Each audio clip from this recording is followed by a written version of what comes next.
यस्य स्वयं स्वभावाप्तिरभावे कृत्स्नकर्मणः तस्मै संज्ञानरूपाय नमोऽस्तु परमात्मने। नमोऽस्तु परमात्मने।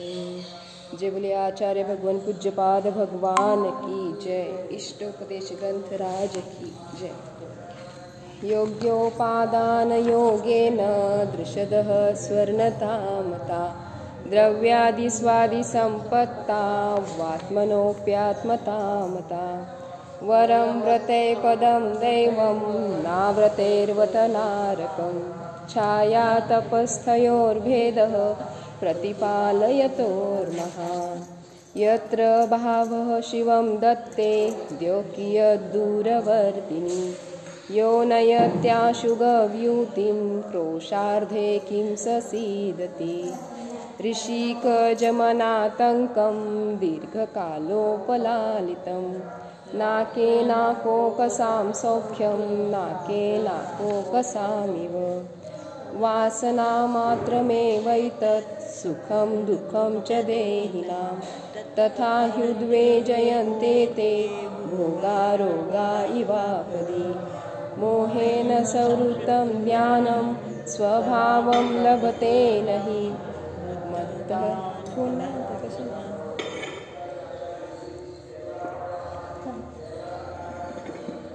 मोहेन संवृत्तं ज्ञानं स्वभावं लभते नहि मत्तः पुमान् पदार्थानां यथा मदनको वपुविहं धनं दारा पुत्रामित्राणि शत्रवः सर्वथान्यस्वभावानि मूढस्वानि प्रपद्यते दिग्देशेभ्यः गायेत्य सर्वसन्ति नगे नगे स्वस्वकार्यवशाद्यन्ति देशे दीक्षु प्रगे प्रगे विराधकः कथं मन्त्रे जनाय परिकूप्यति रङ्गूलं पातयन् पदभ्यां स्वयं दण्डेन पात्यते रागद्वेषद्वैर्दीर्घ नेत्राकर्षणकर्मणा अज्ञानात् सुचिरं जीवः संसाराब्धो भ्रमत्यसि विपद्भवपदावर्ते पदिके वातीवायते यावत्तावद्भवन्त्यन्यः प्रचुरा विपदः पुरः दुरर्जेनासुरक्षेण नश्वरेण धनानिना स्वस्थं मन्यो जनः कोऽपि ज्वरमानीव सर्पिषा विपत्तिमात्मनो मूढः परेशानिव नेशते दह्यमान मृगाकीर्ण वनान्तरतरुषय आयुर्वृद्धिक्षयोत्कर्ष हेतुं कालस्य निर्गमं वाञ्छतां धनिनामीष्टं जीवितात् सुतरां त्यागाय श्रेयसे वित्तः सञ्चिनोति यः स्वशरीरं सपङ्केन स्नास्यामीति विलिम्पति आरम्भे तापकान् प्राप्ता वतृप्तिप्रतिपादकान् अन्ते सुदुस्त्यजान् कामान् कामं कः सेवते सुधीः भवन्ति प्राप्य यत्सङ्गं शुचिनीशुचिन्यपि स कायः सन्ततापायस्तदर्थं प्रार्थना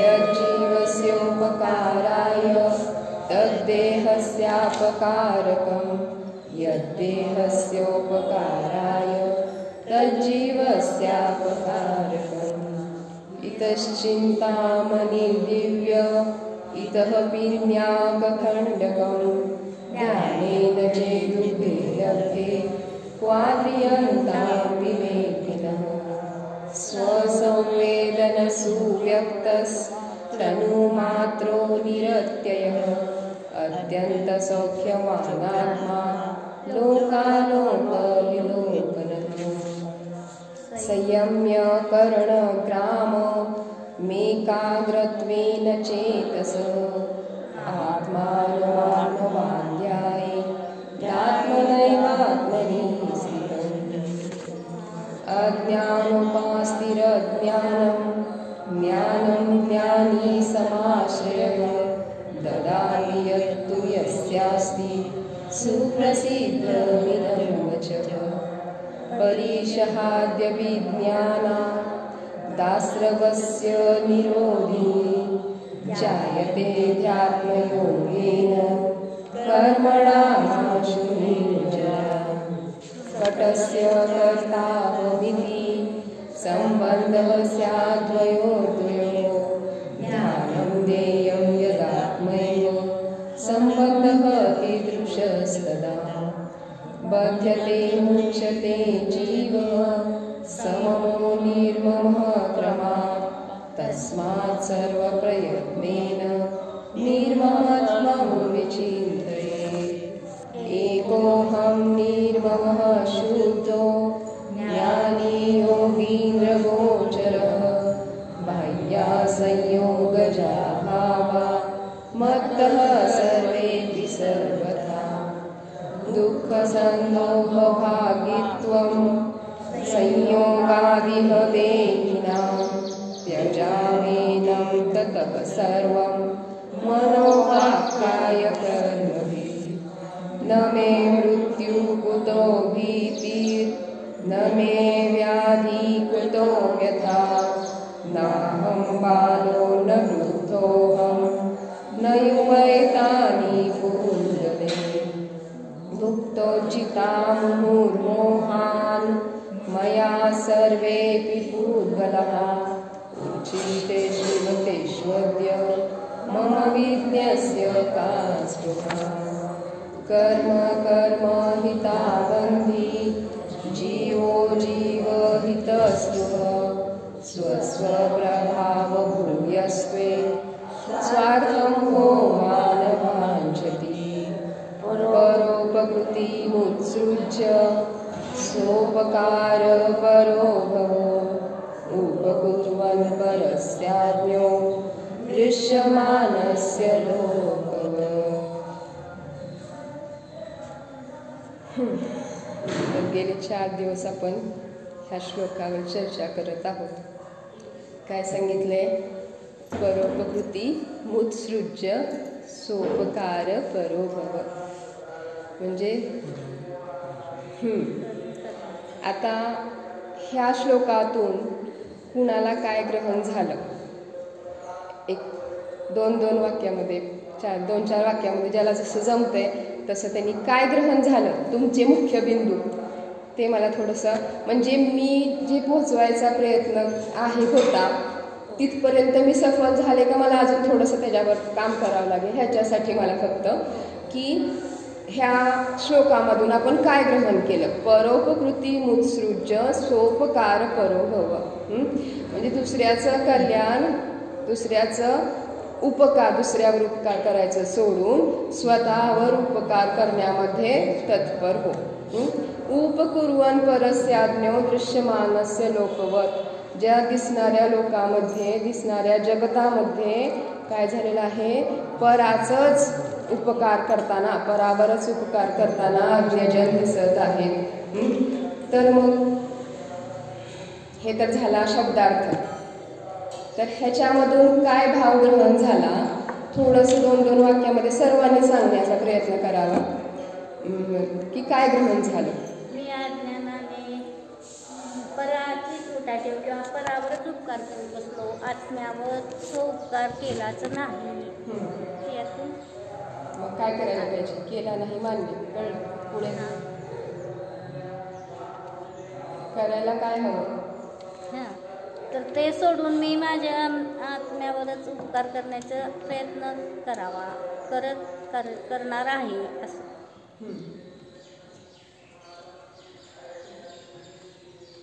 छान. आधी आपण आत्मा आपलं व्यवस्थित वागावं, व्यवस्थित व्हावा, मग दुसऱ्यावर उपकार करावा. आपण जर आत्मा आपला नीट राहिला तर आपण दुसऱ्यावर संस्कार नीट करू शकतो. हे बरोबर तुमचे वाक्य आहे. स्वतःमध्ये म्हणजे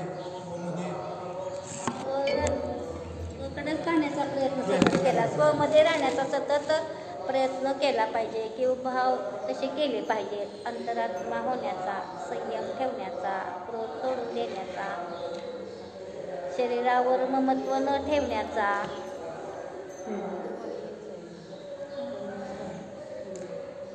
तुमचा अर्ध्या तास राहिला प्रतापभाई, सांगा ना. सांगा तुम्ही सांगा तिला, तुमच्याकडे जास्त असते त्यांचं जरा. तुम्ही तिथपर्यंत पोहोचू परावर शकताय उपकार का? करण्यापेक्षा आधी पहिलं स्वतःवर उपकार केले पाहिजे. हां बरोबर, हे सुद्धा वाक्य. पहिल्यांदा अगोदर स्वतः आत्मा आपला तर मग परावर उपकार करण्याचं. हा स्वतःमध्ये लीन राहिलं पाहिजे. परावर उपकार करणं म्हणजे अज्ञान आहे. आपल्या आत्म्याचे ज्ञान केलं पाहिजे. काकी.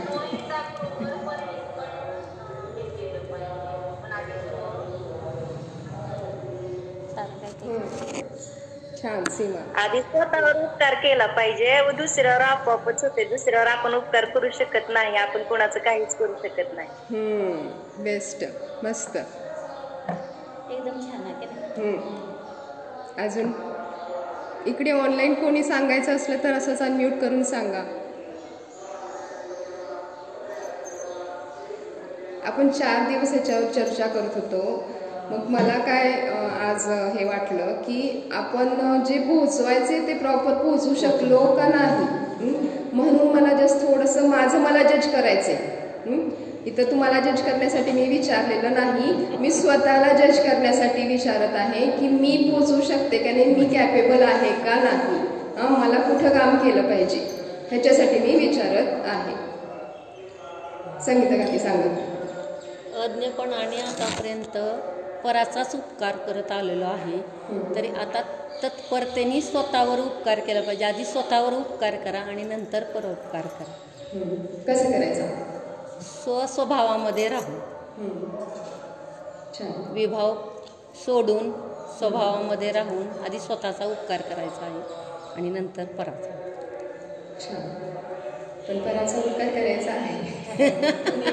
चला, स्वतःसाठी आत्मचिंतन करायचं.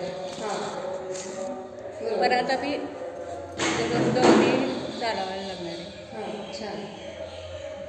सांगा का काय ट्राय करा नुसतं. तुम्हाला काय ह्याच्यामधून ग्रहण झालं तेवढं एक वाक्यामध्ये सांगा की मी सर्वांपर्यंत पोहोचू शकते का नाही. ते हे जज करायचं की मला अजून काय काम केलं पाहिजे. केवळ वाचक भावार्थ.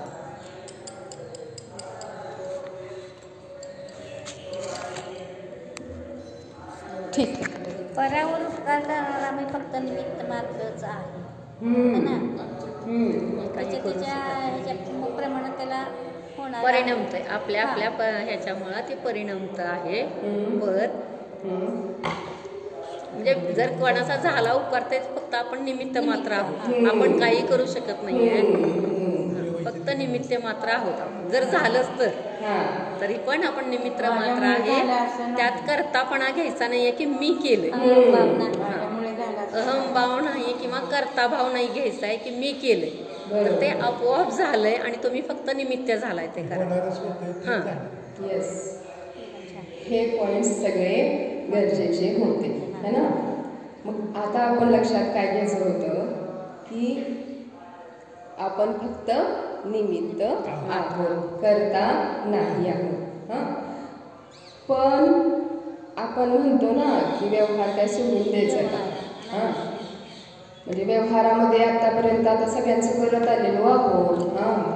आता गृहिणी आहोत तर घरातलं सगळं करायचंय, सगळ्यांचं करायचंय. तर मग ते करायचं नाही का. परावर उपकार होतोय की.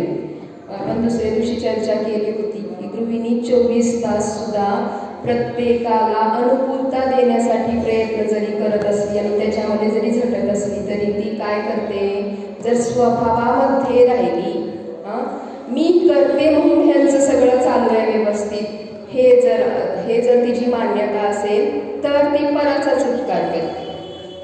तर ती पराचाच उपकार करत आहे. पण हे सगळं करत असताना सुद्धा जर ती स्वभावामध्ये राहते की मी फक्त निमित्त मात्र आहे, अकर्ता स्वभावी आहे, मी फक्त जाणणारा मात्र जीव आहे, हे जर ती विचार करत असेल तर तिने खरा स्वतःचा उपकार करत आहे ही सगळ्यांना अनुकूलता देते.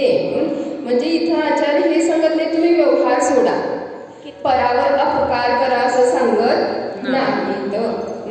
परावर अपकार करायला सांगितलेलं नाही, हे लक्षात घेणं पॉइंट गरजेचा आहे. सांगितलेलं काय आहे की तुम्ही परावर उपकार करताय, करत आलेला आहात आणि परावर उपकार करण्यामध्येच धर्म मानत आलेला आहात.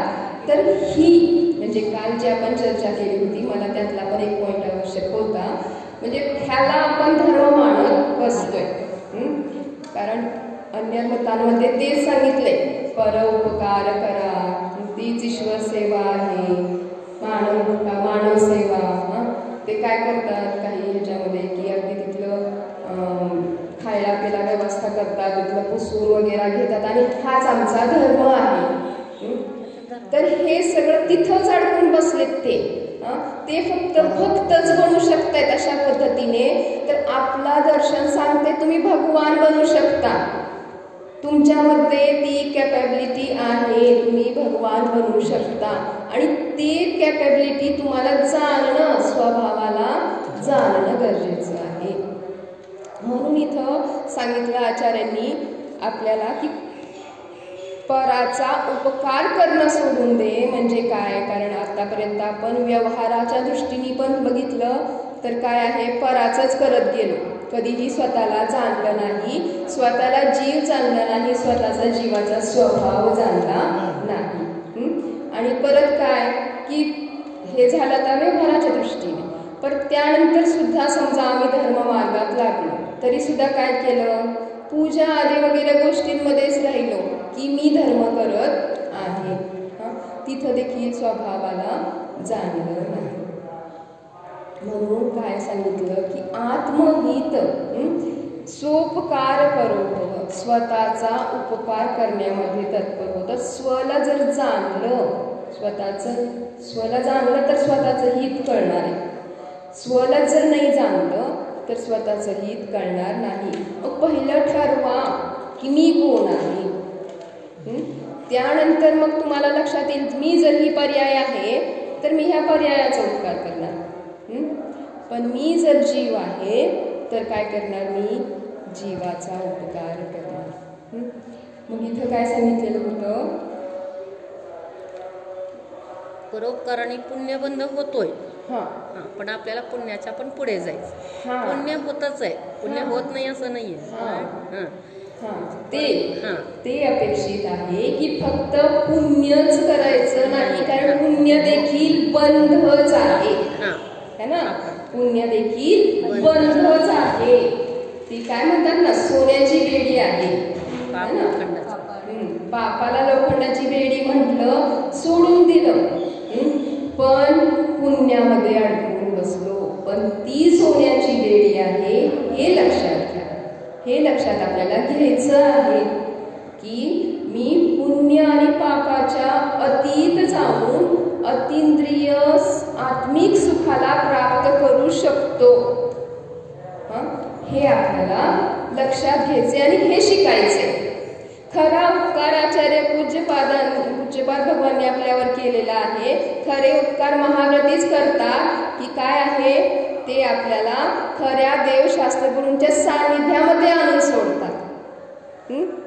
तो खरा उपकार. मग आपण सुद्धा म्हणतो ना की आता माझ्या संयोगामधल्या जीवांचा उपकार करायचा आहे, तर कसा करायचा, त्यांना खाऊ पिऊ घालणं, त्यांच्या अनुकूलता सगळ्या गोष्टी त्यांना देणं, म्हणजे त्यांचा उपकार झाला का, तेवढ्यावरच त्यांचा उपकार झाला का, तर नाही. त्यांना धर्म मार्गावर लावणं हा खरा त्यांचा उपकार आहे. बरोबर का. म्हणजे आता घरातले काही मोठे आहेत, काही छोटे आहेत, तर त्यांचं सगळं त्यांच्या पुढं नेऊन त्यांची सेवा करणं, पाय लागणं, नेणं करणं, ह्या सगळ्या गोष्टी तुम्ही जर उपचारानं जर करत असला तर त्या चुकीच्या नाहीत. पण फक्त तेवढंच जर करत असला तर त्याच्यामध्ये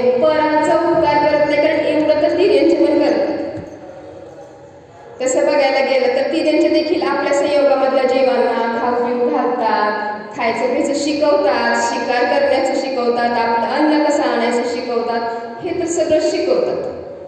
मग आपण काय वेगळं करतो? आपण मानव आहोत है ना, मानव पर्याय मिळालेले आहे, त्यात अजून दुर्लभ असं जैन गुण मिळालेलं आहे. तर आपण काय केलं पाहिजे? मुलांना उत्तम संस्कार दिले पाहिजेत आणि बाकी संयोगामधले ज्येष्ठ जीव आहेत, समवयस्क आहेत, त्यांना धर्मामध्ये स्थिरता, जर धर्मापासून च्युत झालेले असतील तर धर्मामध्ये त्यांना स्थिर करणं गरजेचं आहे. आणि जर धर्मामध्ये अजून आलेच नसले तर त्यांना धर्मामध्ये आणणं गरजेचं आहे. हा खरा त्या जीवांवर उपकार आहे. लक्षात येते? म्हणजे उपकार, परोपकार, उपकार करा, करू नका असं सांगितलेलं नाही, पण सर्वात श्रेष्ठ परोपकार हा आहे. काय? की त्यांना खऱ्या देवशास्त्रज्ञांच्या सान्निध्यामध्ये आणून ठेवा, त्यांना त्यांच्या आत्मिक वैभवाची जाणीव होऊ द्या. बघा, एक दृष्टांत सांगते, जास्त क्लिअर होईल. आपल्या ओळखीचा एक व्यापारी आहे, त्याचा मुलाला स्मृतिभ्रंश झाला आणि तो मेमरी लॉस, स्मृतिभ्रंश. तर मग काय झालं, तो अशा कुठेतरी भटकत असतो, असंच लक्षात नाही त्याला मेमरी गेलेली आहे, त्यामुळे मग भटकतोय. मग एका गावी अशा ठिकाणी तो गेलेला आहे आणि तिथे उभारून मला 10 रुपये द्या, मला भूक लागली, मला 10 रुपये द्या, मला 10 रुपये द्या. आणि प्रतिष्ठित व्यापारीचा मुलगा आहे आणि असं मागत आहे, आपल्याला दिसलं. तर आपण काय करायला पाहिजे? काय करू आपण? काय करू? हे तू व्यापारीचा मुलगा आहे, प्रतिष्ठित व्यापारीचा मुलगा आहे, मी ओळखतो. 10 रुपयाची जागी काय करणार? 1000 रुपये देणार का? झालं का त्याचा उपकार? खाऊ पिऊ घालणार का? उपकार करतोय की खाऊ पिऊ घालतोय, उपकार केला. 1000 रुपये दिले, उपकार केला. बघा, उपकाराच्या लेवल सांगण्यासाठी हा दृष्टांत सांगते की जर आपण 1000 रुपये दिले आणि सांगलं की ठीक आहे ना, आता तो 100 रुपये 10 रुपये मागतोय, 1000 रुपये दिले तो त्याचं काम करेल आणि आपण गेलो कामाच्या निमित्ताने जे काय आहे. त्यानंतर परत समजा काय केलं आपण, त्याला खाऊ पिऊ घातलं, त्याची भूक भागवली, सोडून दिलं, उपकार केला अशा पद्धतीने. आणि आपण त्याला त्याच्या घरी नेऊन जे त्याचं यथास्थान आहे त्या स्थानी नेऊन सोडलं, तर तो काय झाला? खरा उपकार झाला. तो श्रेष्ठ उपकार झाला. मग असंच आपण आपल्या संयोगामधील जीवांना त्यांचं यथास्थान काय आहे, कोणतं खरं त्यांचं स्थान आहे, त्यांचं उचित स्थान कोणतं आहे, त्या स्थानावर नेऊन पोहोचवण्यासाठी काय करावं लागेल? त्यांना खऱ्या देवशास्त्रज्ञांच्या सानिध्यामध्ये आणावं लागेल. तोच खरा श्रेष्ठ उपकार परावरचा. कारण आपण परावरचा उपकार देखील समजलेला नाहीये. आपण म्हणतो की स्वउपकार आम्हाला कळत नाही, हो अजून आमचा तेवढा अभ्यास नाही. मग पराचा उपकार तरी कुठं समजून घेतलाय? काय करतोय आपण? जे बाकी करतायत जे तेच करतोय. मग तो उपकार सुद्धा पराचा उपकार नाही. पराचा उपकार हा आहे की तुझ्या आत्म्यामध्ये तुझं अनंत निजगुण संपत्ती आहे, त्या संपत्तीला ओळख, तीच तुझी खरी संपत्ती आहे, त्याचा तू स्वामी आहे. त्याचं वैभव त्याला दाखवून देणं, त्याच्या वैभवाची त्याला प्रतीती करून देणं, हा त्याचा त्याच्यावर खरा उपकार आहे. अशा पद्धतीने आपल्या आचार्य सांगायचं आहे की परोपकार सोडून आत्म्याचा स्वतःचा उपकार करण्यामध्ये तत्पर हो. ठीक आहे, तुला आत्म्याचा उपकार करणं जमत नाही तर काय कर? परावर उपकार करायचा आहे तर श्रेष्ठ उपकार कर. पण श्रेष्ठ जमत नाही, तुला अजून ते कळत नाही, खऱ्या देवशास्त्रज्ञांच्या सानिध्यामध्ये तू पोहोचू शकत नाही किंवा तूच अजून पोहोचलेला नाहीस, तर कमीत कमी जो व्यवहारामध्ये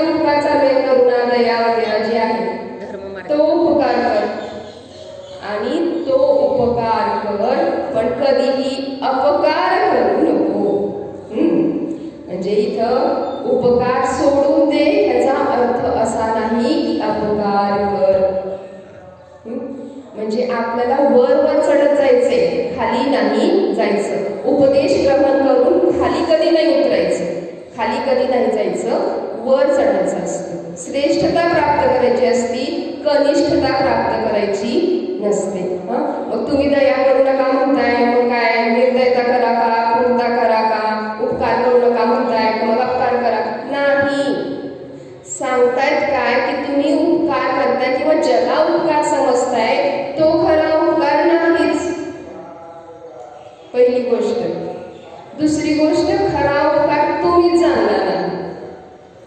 मग खरा उपकार जाणून त्यानुसार, खरा उपकार जाणून त्यानुसार त्याचा खरा उपकार करा. पण सांगताना काय सांगितलं, हे सगळं तर ठीक आहे, पण तुम्ही सोपकार करू हवं, कारण आतापर्यंत करत आलेला आहात अनादिकाळापासून. शरीराचा, कर्मांचा हे काय केलेलं आहे, ते उपकारच केलेले त्यांना वाढवलेलं आहे. म्हणजे संसार आतापर्यंत परिभ्रमण करत आहोत, अर्थात काय केलेलं आहे, परोपकारच केलेला आहे. मग लक्षात घ्यायचं आहे की सोपकार करो, स्वतःचा उपकार करण्यामध्ये तत्पर हो. पण तिथं सांगितलेलं नाही परोपकार नुसृज्य म्हणजे अपकार कर, परोपकार करण्याचं सोडून दे, कारण तू त्याच्यामध्येच अडकून राहिलास, म्हणून परोपकार करण्याचं सोडून दे, असं सांगितलेलं आहे. क्लिअर झालं? सगळ्या दृष्टीने झालं का? अजून काय असं कोणता पॉइंट असेल तर तो विचारा, म्हणजे तो सर्वांनाच क्लिअर होईल की बाबा इथे सांगण्यामध्ये किंवा ग्रहण करण्यामध्ये असं होत आहे.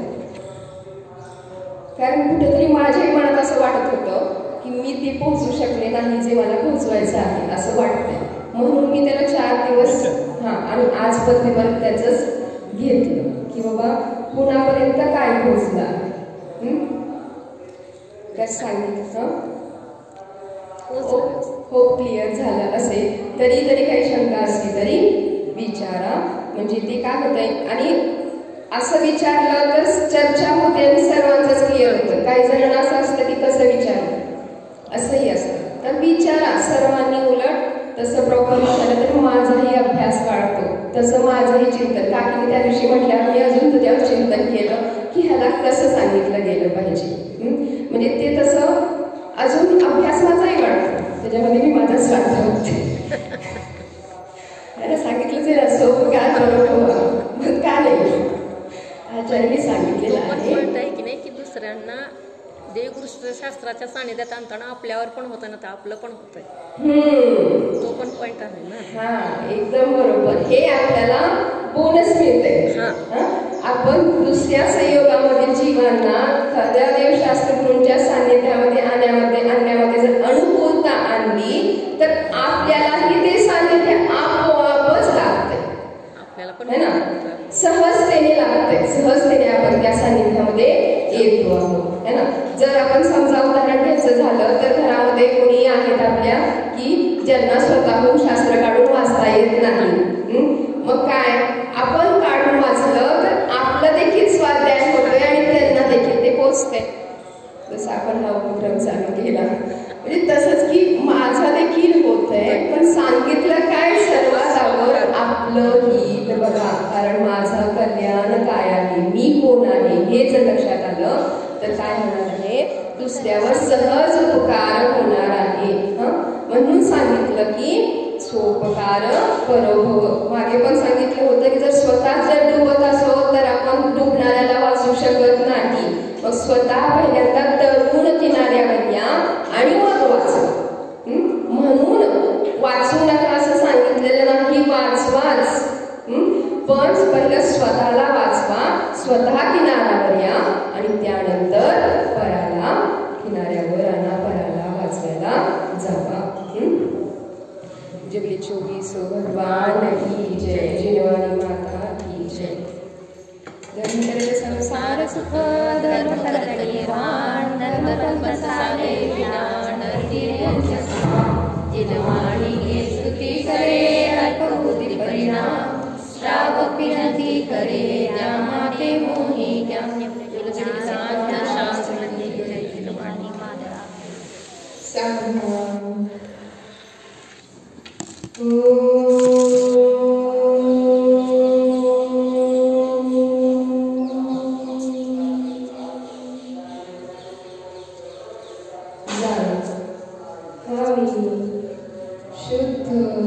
चैतन्यमय जीव आहे. हा मी जीव द्रव्य ज्ञानदर्शन स्वभावी आहे. ज्ञानमय वस्तू आहे. जाणणारा पाहणारा आहे. ज्ञाता दृष्टा स्वभावीच आहे. हा मी जीव द्रव्य चैतन्यमय वस्तू आहे. या भूतगल अचेतन शरीरापासून अत्यंत भिन्न चैतन्यमय शुद्ध आत्माच आहे. हे शरीर स्पर्श रस गंध वर्णमय भूतगल परमाणूंनी बनलेले आहे. हे जड आहे. अचेतन आहे. हा मी शुद्धात्मा या अचेतन शरीरापासून अत्यंत वेगळा आहे. अनंत गुणांचा पिंड आहे. या देह देवालयामध्ये विराजमान असणाऱ्या भगवान आत्म्याला जाणा.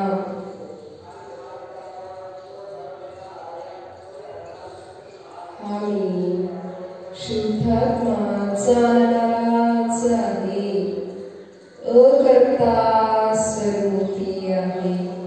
अभोक्ता स्वरूपी आहे.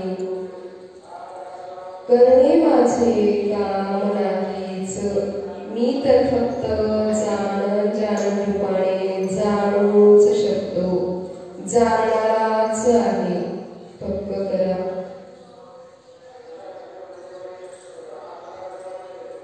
हा मी शुद्धात्मा अनादि अनंत आहे. एक आहे. अखंड आहे. परिपूर्ण आहे. स्वयंपूर्ण आहे. या माझ्या ध्रुव आत्म्याला परद्रव्याच्या परगणाची किंचित मात्र ही गरज नाही. आम्ही शुद्धात्मा माझ्यामध्ये स्वयंपूर्ण आहे.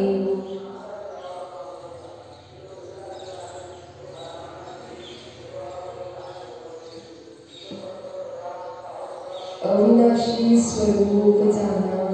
शाश्वत स्वरूपाची प्रतीती करा. माझा कधीही नाश होत नाही. मी आधीही होतो, आताही आहे आणि अनंतापर्यंत राहणार आहे. माझा कधीही अंत नाहीच. अनादि अनंत स्वरूप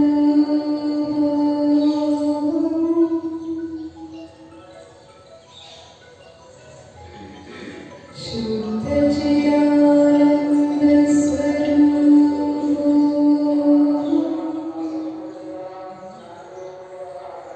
चैतन्य सत्ता स्वरूप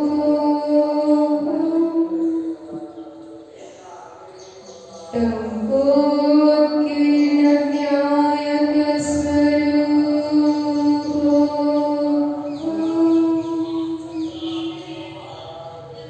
शुद्धो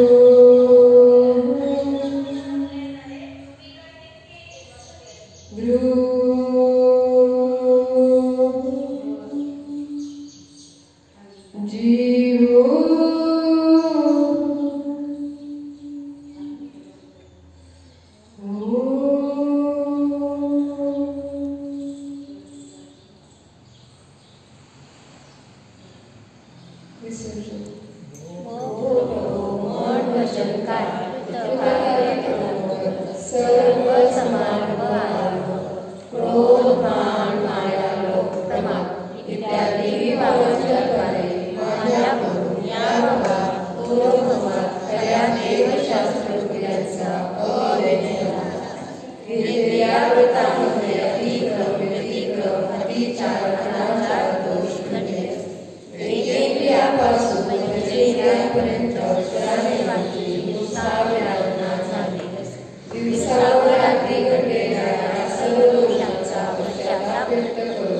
क्षमा हे माझ्या